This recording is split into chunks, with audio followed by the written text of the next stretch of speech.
Our thanks to our patrons, Mike Schill, Jenna Smith, Dan Hedrick, Carl Jackson, Richard Gude, Daniel Ammons, Sara Rogers, Troy Lewellen, Joanne Ferguson Cavanaugh, Kristine Gerber, Jay Hanna, Lori Schwartz, and Jim Collison. The North Omaha History Podcast is a volunteer effort, but you can help us meet expenses by becoming a patron for as little as $1 a month. Go to patreon.com/Omaha. Welcome to the North Omaha History Podcast with noted author and historian Adam Fletcher Sassy. Each week, Adam takes you on a guided tour through Omaha's dynamic past. Oftentimes, great leaders take their place in history. However, this right hasn't been given to many African American leaders, especially in Omaha.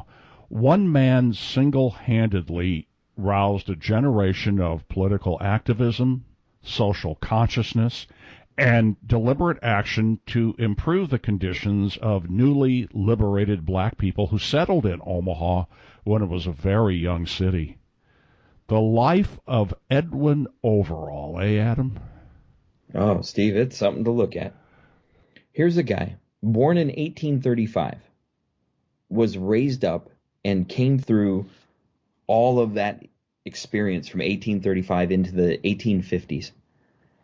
Quickly gained a reputation as an abolitionist and civil rights activist because in the 1850s and 60s, before the Civil War, he became involved in the Underground Railroad in Chicago.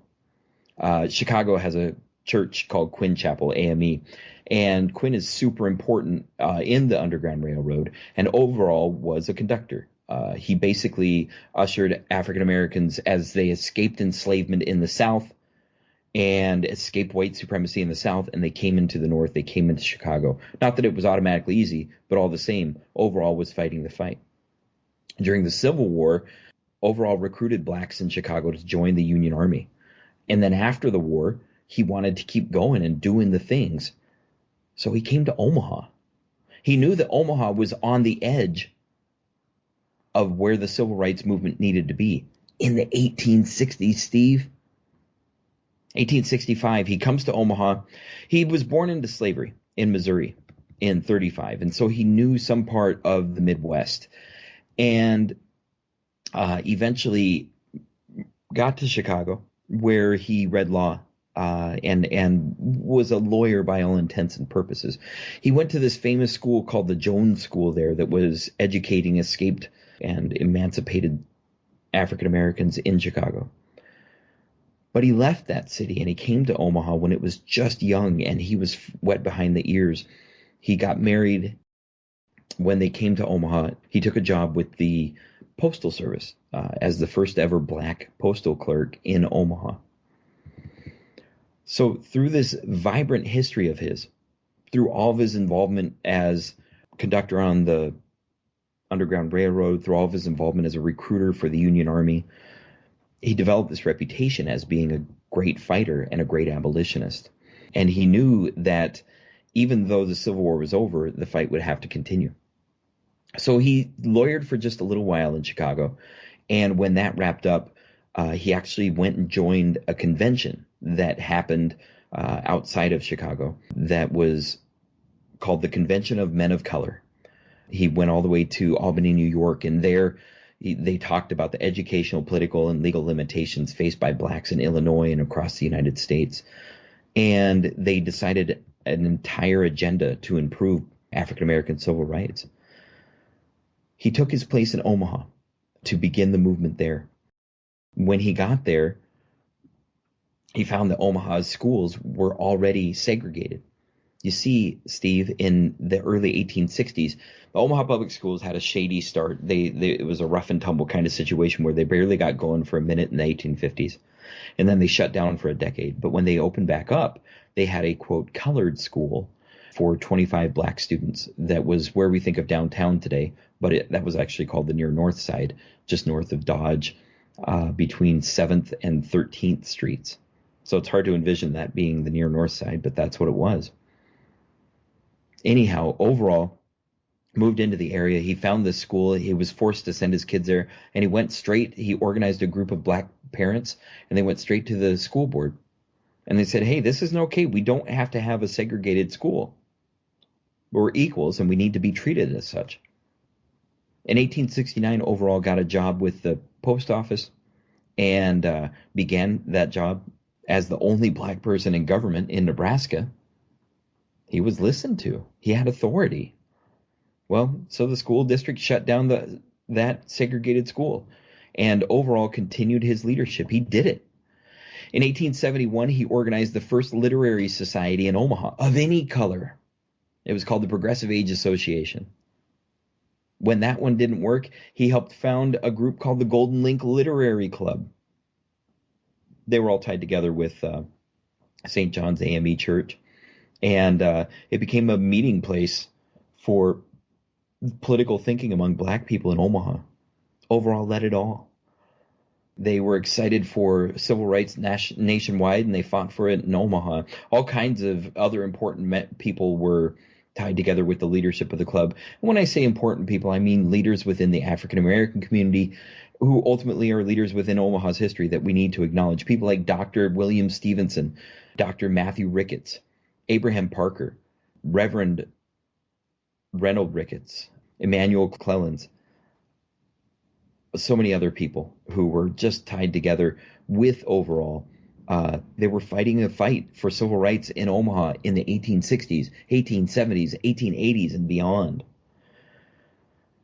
Overall was selected at the first state convention of blacks ever held in Nebraska to be a delegate to the National Convention of Colored Men in Nashville in 1876. There was a team from Omaha, Dr. Stevenson, who I mentioned, William Gamble, who was Lucy Gamble's father. She was the first black teacher in Omaha, and a minister from within the community, all went to Nashville. And at that convention, there was nationwide denunciation of lynchings in Louisiana and Mississippi and beyond. In 76, Overall went to the Nebraska Republican Convention as a delegate. So this was a time when blacks in Nebraska had political power, they were organizing strongly, and it was all happening before 1900. It's hard to conceive of in Omaha's history, which is written to be so white and so pioneer and wagon, to think of African Americans pulling together and banding together, but they did more than that. Sophisticated, intellectual, political people who had real power and were trying to bring equal rights for them and their families and their friends and their fellow neighborhood members and everybody, trying to bring that into the mainstream. They were fighting uphill, but they kept going. In 89, Overall started leading a movement in Omaha to start an organization called the Nebraska Afro-American League. This was a predecessor to the NAACP, and for a while it worked. All kinds of people were involved in getting it going and really putting together clear political statements and making protests to the white political dominant institutions in Nebraska. They really fought hard. There was a lot of criticism, though, of this movement, and there was not, and there still is not, a monolithic black presence in Omaha. It's not one group of people was led by one person or anything like that, and it never has been, and it never will be. African Americans are politically diverse, especially to the white folks who I'm talking to right now. I want you to understand, we're talking about very broad thinking within the community, let alone beyond it. That diversity showed within Overall's organizing and within his efforts, the resistance that he faced as well as the efforts that he tried on his own. They organized a lot of different work, though, and Overall was involved nationally as well as in Nebraska. It was in 1890 that he was a delegate to the Colored Men Convention of Nebraska that happened, and again, really asserting the power and possibilities of African Americans. All the way back into 1880, though, he was all over the place politically in terms of his organizing work. He led the Segregated Colored Campaign Club in Omaha.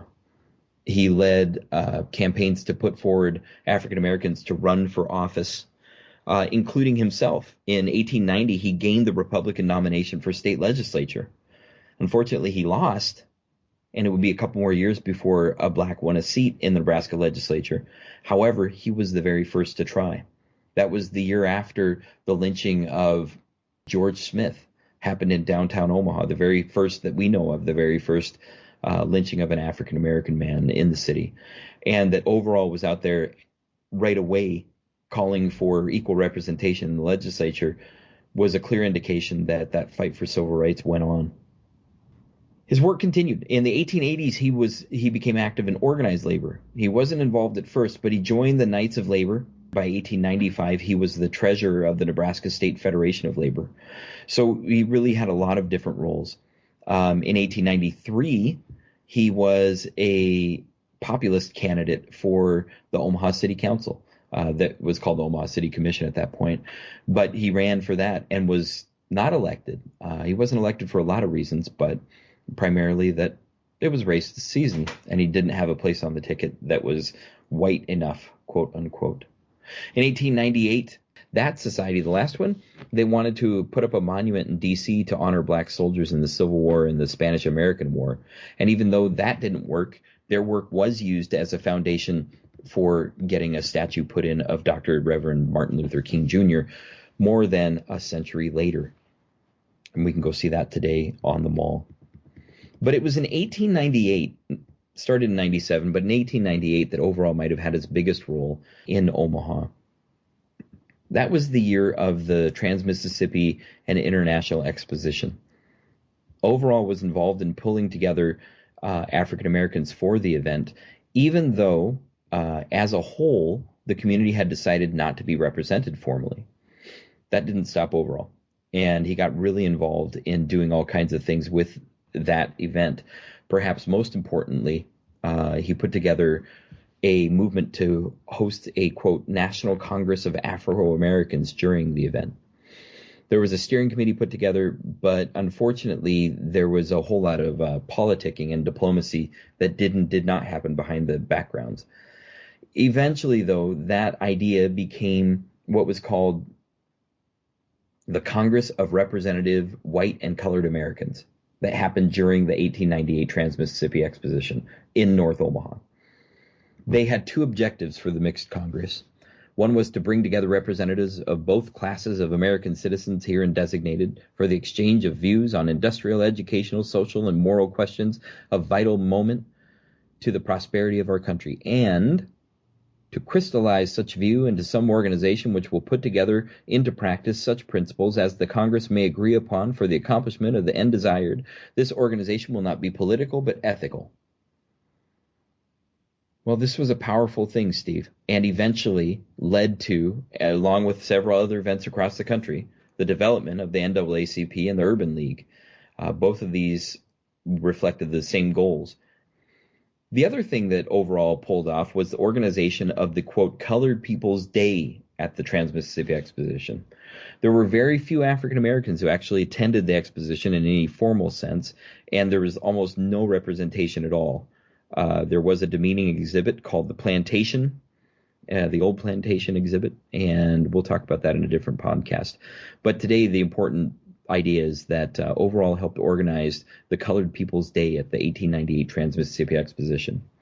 They advertised the activities for skilled laborers, porters, homemakers, barbers, attorneys, janitors, businessmen, and domestic workers to gather together, and it worked.